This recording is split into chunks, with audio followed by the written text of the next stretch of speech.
vecinita tiene antojo, antojo que quiere resolver. El vecinito le echa un ojo, ojo que mira pa' comer.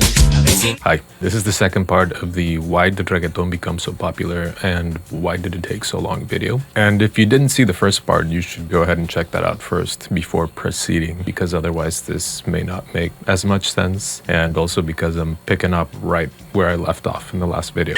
Mami, yo sé que no estás bien y piensas que ya te dejé de querer.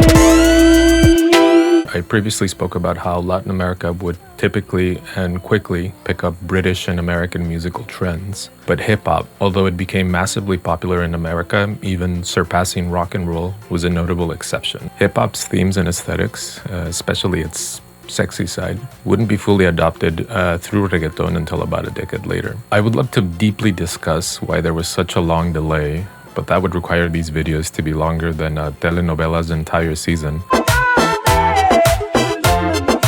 So, in a very compressed nutshell, the culprit was Latin America's long-standing sexual repression, racism, and classism. British and American rock and roll, at least as most Latin Americans understood it, came from the middle to upper classes, so it was safe to imitate. But hip-hop and reggaeton was barrio music.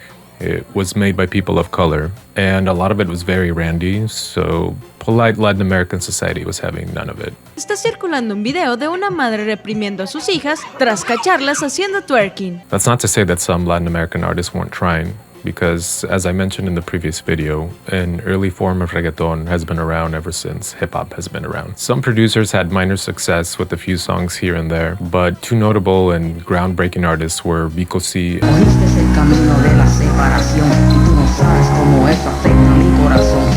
General. Vico himself describes reggaeton as essentially hip-hop, but with a flavor more compatible to the Caribbean. In sharper contrast to Vico, whose style was a lot closer to classic hip-hop, El General was a Panamanian powerhouse whose dancehall and reggae-inspired tunes were a lot more suggestive.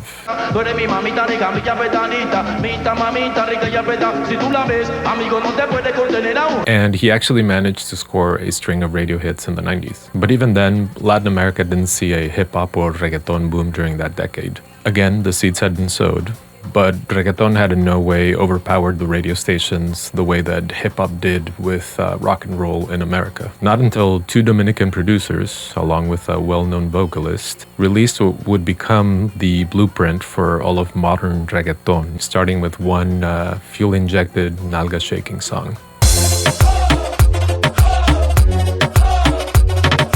And I'm gonna expand on the genre's ultimate success in the next video, so follow the Americano on social media and stay tuned. La vecinita tiene antojo.